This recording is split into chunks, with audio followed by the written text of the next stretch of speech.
It's the 20th of August 2022 and this is an update on a windy day on asparagus sweet purple.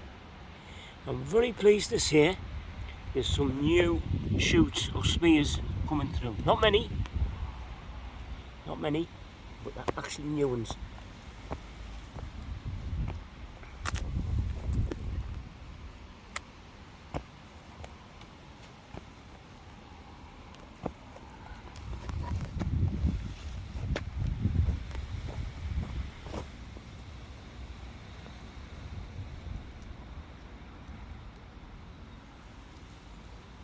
There's 500 seeds in there.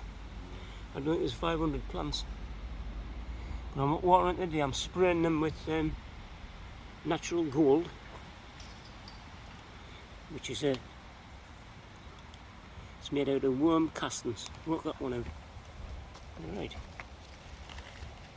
But that's asparagus sweet purple.